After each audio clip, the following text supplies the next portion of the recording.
Hello, welcome to Star Power Alchemy YouTube. My name is Alejandra Sofia, bringing to you the astrological news from the macrocosm to the microcosm of you to help you navigate your reality and the times we live in.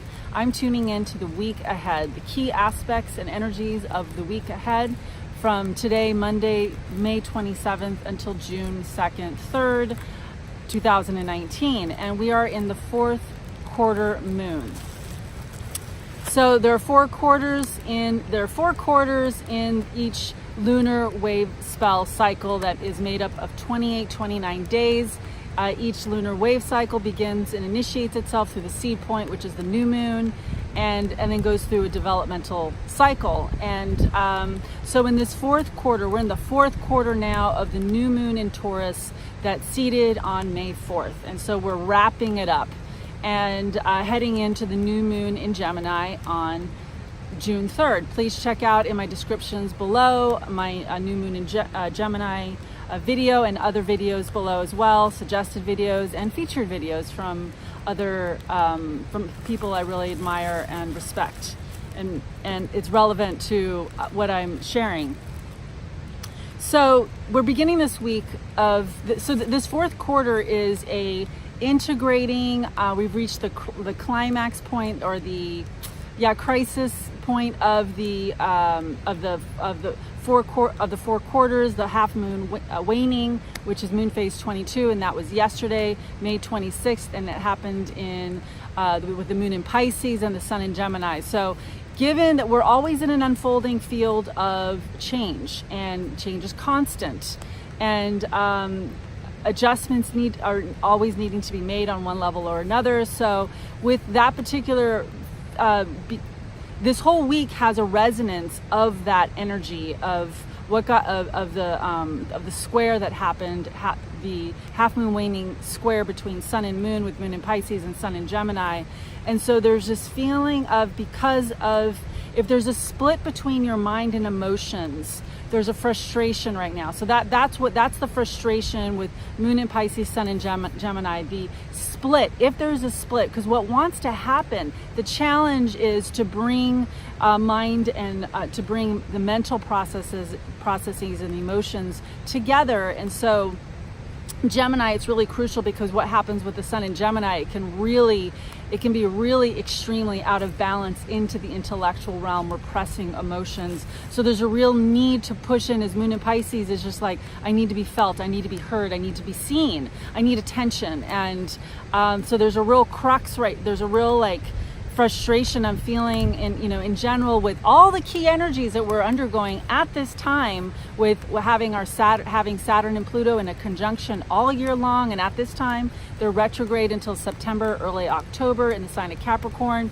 So we're really being kind of, if we're open to it and looking at ourselves and feeling the things that are coming to a head inside of ourselves, agreements that we've had, if they've been unconscious agreements with other people, it's those kinds of things that need to be shifted, the things that internally, because that's really one of the key things of the key themes of this time for people who are on a real growth development path, is to tap into your emotions, to tap into those deeper dreams, to tap into there's superficial emotions, and then there's the deeper feelings that really are driving us, that rule over and preside over our dream reality and our visions, and they're essential to get to. And so what's important about the moon in Pisces, and one of the things that's happening today on the 27th, Monday, is the moon in Pisces comes into a conjunction with Neptune,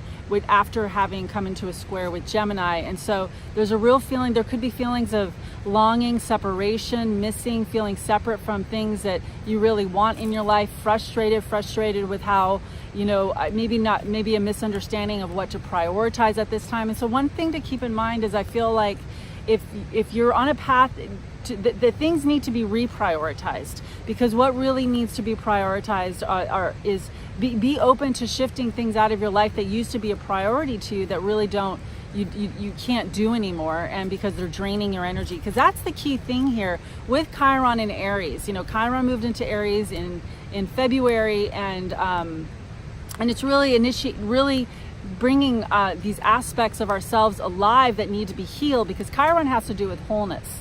And so Chiron is the wounded healer. Chiron is the path of healing and returning to wholeness, and Aries rules the energy body. So these are the things that are really activated underneath the surface, and they could be really directly, consciously activated in your life or bubbling under the surface. But it's just this need to make shifts and changes, because what wants to get to is your energy body wants to come alive. And we've also got Uranus and Taurus now this year. And so with Chiron and Aries, Uranus and Taurus, and these are general energies that are continuing throughout the year, pulsing through our days of 2019 and moving forward. Things are can be grinding to a halt in your life. Like, I can't do that anymore. And needing to shift things, needing to change diet, needing to change health routines, or seeing like this isn't actually healthy, educating yourself because you thought that was healthy, or 10 years ago out what was being broadcasted, that certain things were healthy. And now, after time and research and experimentation or whatever, the latest research shows that, so it's getting updated with new information, also connecting with your own body, your own intuition, connecting in with learning. So there's different ways that we gain knowledge, and one of those crucial ways is through internal messages. So body wisdom really wants to wake up with the energy. The energy body it's crucial in order to wake up these intuitive channels and to gain access to your emotions and your deeper motions. Internal messages are the internal motions of you, is to really learn to listen to yourself. And with this general themes right now of what's been bred into us as a culture of being split from our intellect and our intuition, from our mind and our emotions, and a separation paradigm very much presiding over the land. It's the great illness of modern day Earth. And so in this deep time of shifting and reclaiming of power, and science and spirituality really suturing together consciously in the everyday world of the body of knowledge, of human body of knowledge that continues to increase day by day, on one level, that it's important that we're bringing ourselves back into wholeness. And so in this week of this agenda, really, and with Uranus and Taurus, it's really needing to come back to soul and come into consciousness of the things where you're not getting fed, because what wants to happen is an experience of love and unity, and that's what Uranus and Taurus is there on a conscious, heart-centered, progressive level, right? It depends on what you want to progress. So negativity can progress, and so I need to be specific about what progressiveness is. And so it's heart-centered, in this case, in a heart-centered progressiveness, in which reclaiming of timeless values, ancient wisdom practices, to really claim your piece of, to claim your piece of the pie, to claim your piece of the earth, to claim your own birthright, and take back your power. And it's also to clear out ideologies that are really have been enculturated, have been bred into you, that aren't really who you really are. So in this week, as the moon in Pisces conjuncts Neptune, there's this tapping into the longing, feeling, missing, dreaming, daydreams, really tapping into what you want and what you long for. That's key.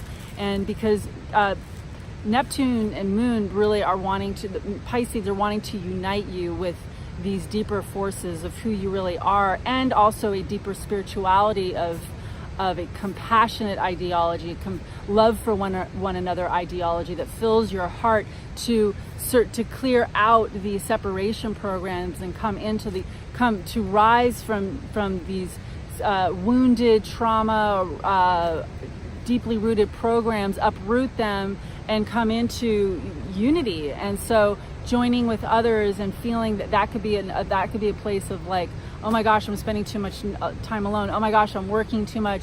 I need, where you need to bring more connection into your life because those places are calling for you. And so listening to that. And then on Monday the 28th, we've got Moon in Aries. It makes a conjunction to Chiron in Aries. And so tomorrow, the 28th, May 28th, it feels like with the Moon in Aries now. So it's fire, it's alive, it's energy body, it's I've got to do this, I've got to spearhead this, I've got to take action here. I've got to be courageous here. I got to be brave. So something wants to push through, something wants to be reclaimed inside of you, and so there could be a pushing and initiating, and Aries is one of the signs that is connected to authentic presence. So is the sign of Libra. I pronounce Libra, Cancer, and Capricorn. These are all the cardinal signs, and we've got a lot of cardinal energy right now, and especially with the moon coming into Aries. And so there's a real like kind of coming alive potentially into presence, something you need to do, something you need to shift, because moon in Aries is just like, I can't do that anymore. Now I've got to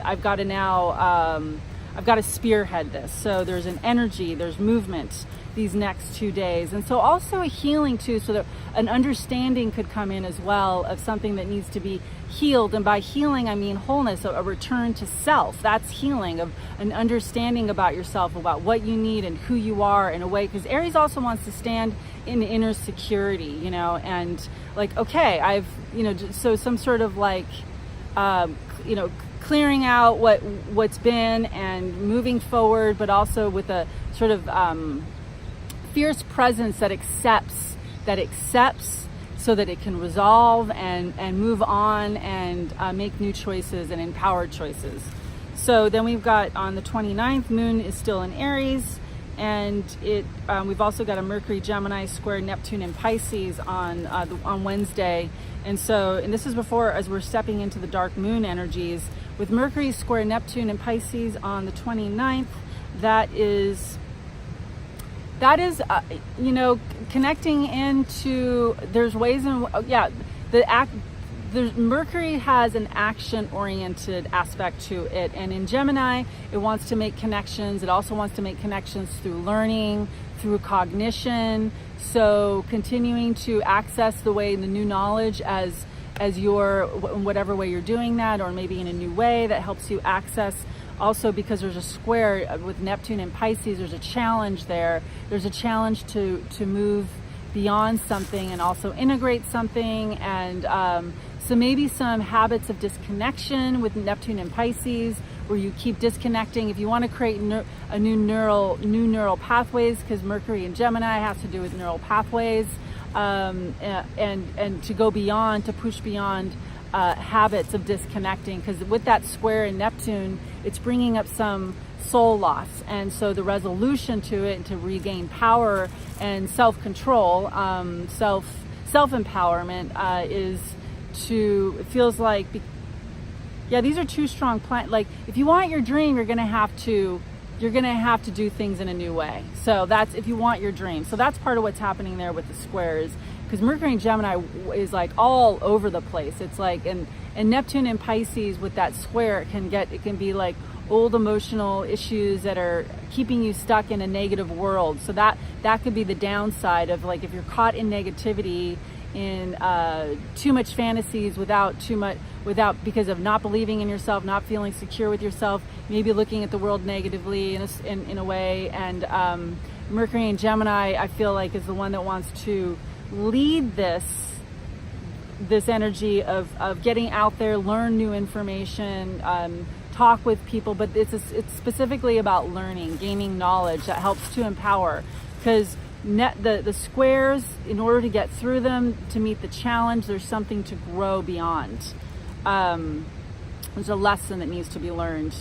So, and come up against the challenge. So if you come up against communication challenges this week, that's keep that in mind, what I just mentioned. So On Thursday the 30th, we've got Moon in Aries still, and then it moves into Taurus later in the evening. So we still have Moon in Aries all day long here on the West Coast, until 9:43 p.m. on the 30th. And so there's going to be some, it feels like some hard edges potentially, Moon in Aries. So we coming up against some hard edges, and there's really a wanting to come into presence, come into just more of that, like where you're being challenged in your life, where you're cutting edges, where you need to spearhead your life, where you're being fearful and not being courageous. And so finding courage, finding vitality, because we have Moon squaring Pluto and Moon squaring Saturn resonating through the day on the 30th. That could also come up on the 29th. But then it seems that there's resolution coming in. Yeah, there's some kind of challenge, and then coming up, okay, problem solving, because we got Mercury quincunx Saturn in Capricorn, and that feels like on the positive end of that is coming up with a solution. It could be in a whole new, something you've never done before. It's not typical on your personality. It's not the way you've done it.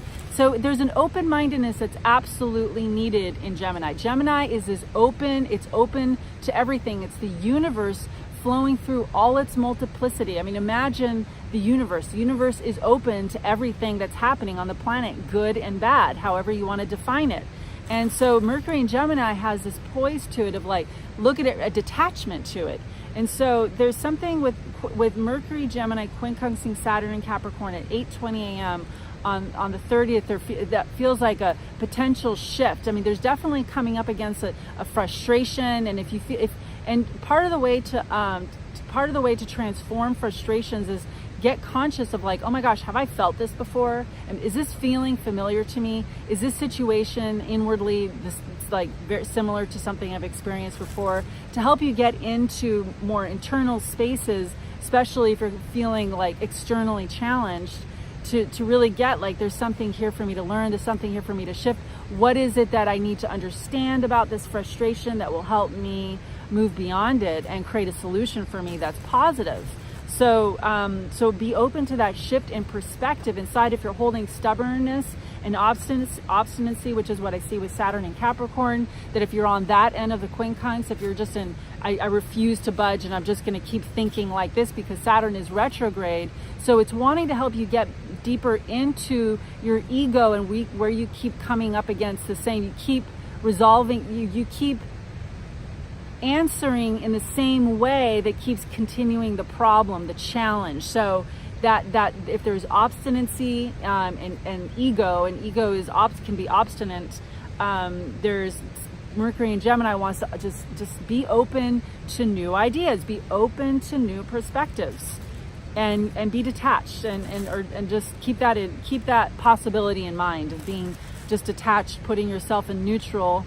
And that can really help. So we also have that day, Venus, which is Thursday the 30th, we have Venus in Taurus sextiling Neptune in Pisces, and that feels really good. That feels really like with Venus Taurus. So she's the garden. She's the garden of all that is good and sweet, of abundance. So in embracing grace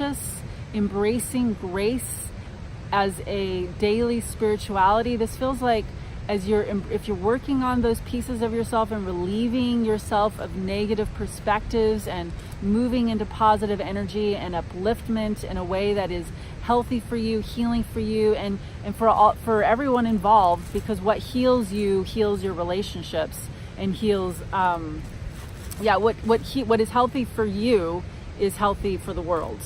And because we're holistic beings. So that Venus and Taurus sextile Neptune and Pisces, it feels like keep working on that, keep embracing abundance and doing those practices to help you rewire into abundance. If you wake up into anxiety or worry or any kind of negative emotions, if you're getting more and more conscious of like when you get overtaken and triggered by these negative emotions, fear, insecurity, and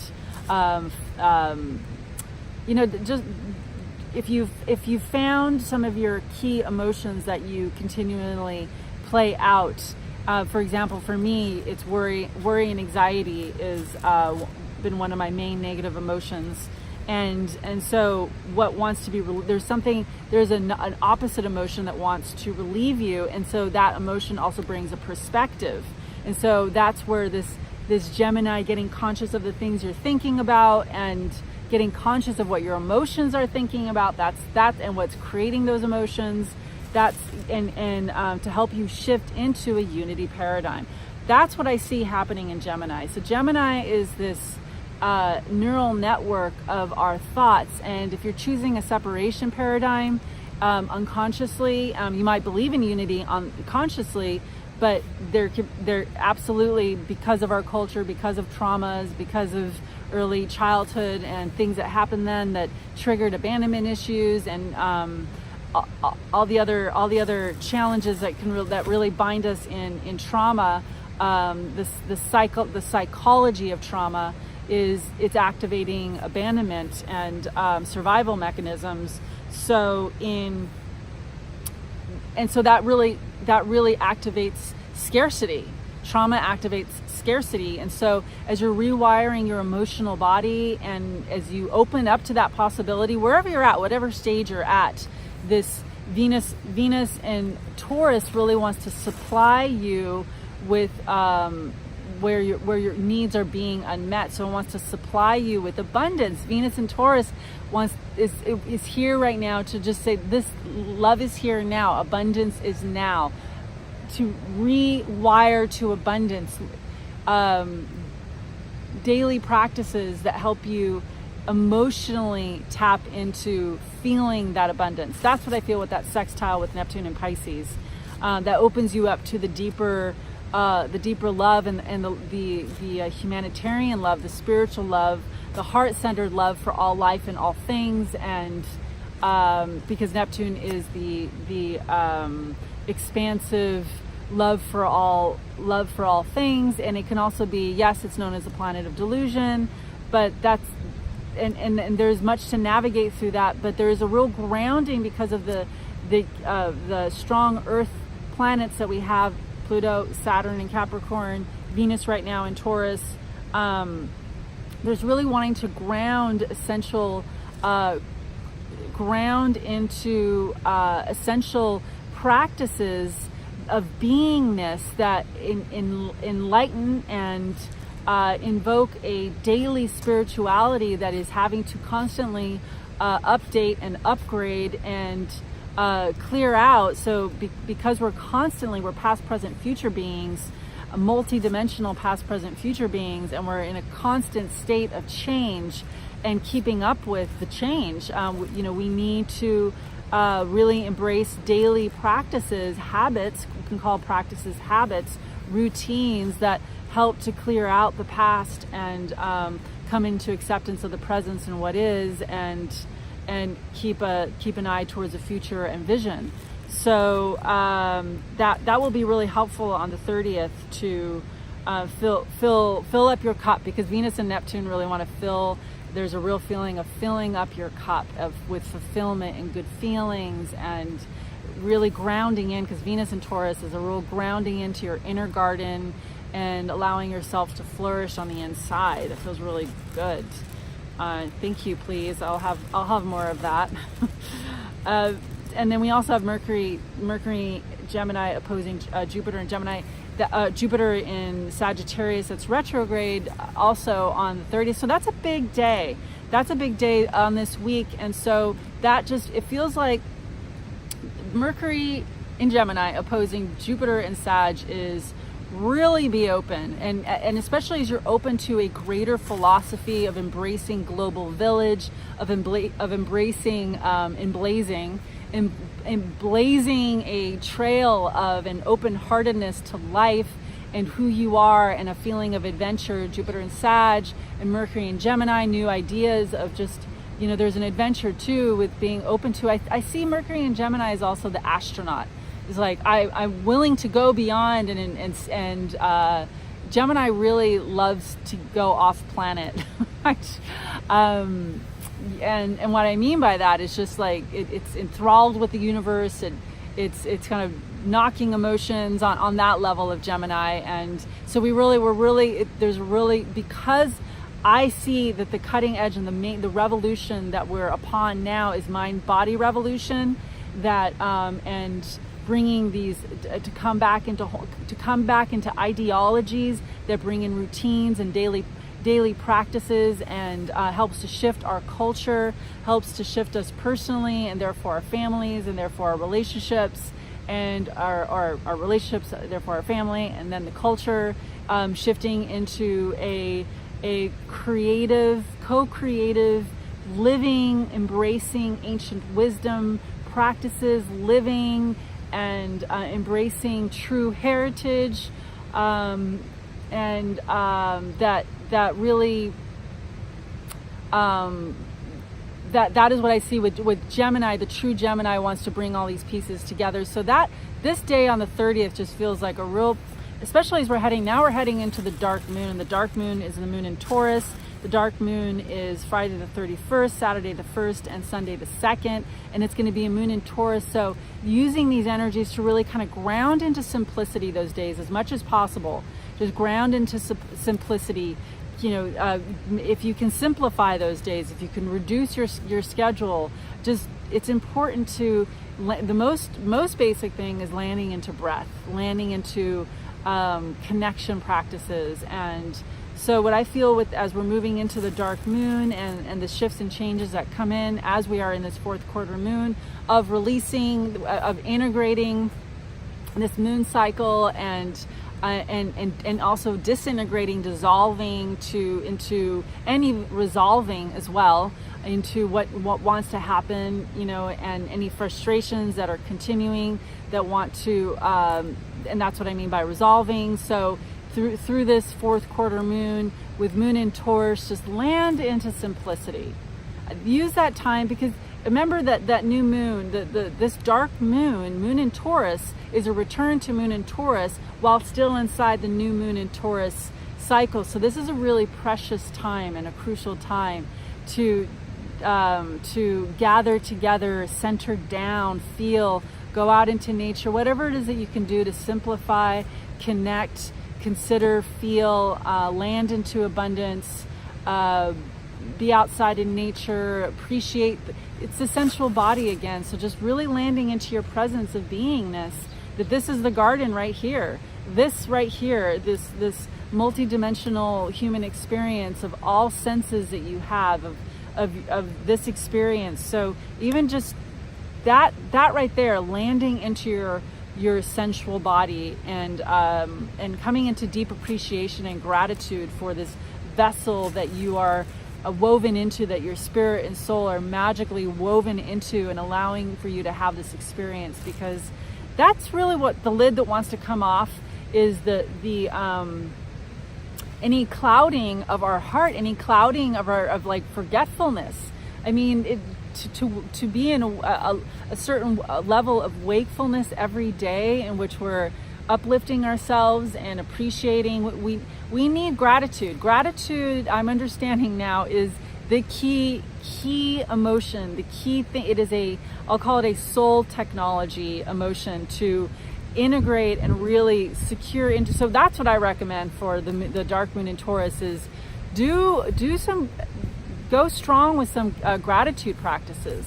And maybe if you have a gratitude practice, increase it some way. And if you don't have a gratitude practice, start it, and just start with like a pause, maybe between meals, or like if you're about to eat, whatever it is that you need to do to slow down, because that is what Taurus really wants, everything to slow down and just have the experience. Just be sensual, whatever you're doing, cooking dinner, writing an email, and especially with all this screen time and listen to potentially where you may be feeling this irritation from having too much screen time, and just slow down as you're reaching for your gadgets or reaching for Facebook or whatever it is where you feel wants to really be minimized because it's actually causing you stress. So that's another way of putting the dark moon in Taurus is Taurus just wants to feel ease, and it wants to feel connection, and reducing those things that actually do cause you stress. And so slowing down is one way to hone in on that, right? So there we go. Anything else about the weekend? So yeah, with Moon in Taurus and Venus in Taurus, we also have that the Venus in Taurus will be making a trine to Saturn in Capricorn, and we'll be making and then a trine to Pluto over the weekend. So this is a real like landing in and grounding. It's just more of what I said with the Moon also in Taurus at this time during those aspects. It will be a really great time just to land in beauty, land in essential things that resuscitate you, that make you feel whole, because that is what Venus in Taurus, Venus again, she presides, especially in Taurus, she presides over your inner garden. She presides over your inner health, and that is your wealth, the state of mind, the emotional state that you're in. And so what she wants to bring you back into union with is inner connection. And so that precious connection that is a gift, truly is a gift, to have this experience, to be enjoying this experience, and that will also help to relieve the challenges, however excruciating they are. It's raining. It's very nice rain happening right now. To bless, to just feel the blessing of anything that's happening, or focus in. If you're finding yourself swirling in negativity, refocus on beauty, so that you can view reality through not the bad things that are happening, but the good things that are happening, that just help you to reroute into positive thinking and solution thinking. And solutions are truly heart-centered. It's a heart-centered action. So there we go, and wishing you the best for this final week of the Taurus new moon. And please check out my videos below. Please subscribe and reach out to me for readings at starpoweralchemy@gmail.com. Thank you so much for watching. Much love.